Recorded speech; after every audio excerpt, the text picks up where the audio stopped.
Happy learning! Hello kiddos, let's write the letter P. Let's start. Start at the top and make a line down.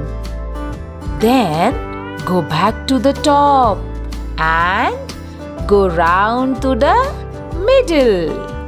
Let's try it again. Standing line, round to the middle. Now try. Now check if you did it right. Good job! Now you know how to write the letter P. Next time we will write the letter Q. See you on the next video. Bye-bye. Thank you for watching. Like and share. Don't forget to subscribe our channel. Click the bell icon.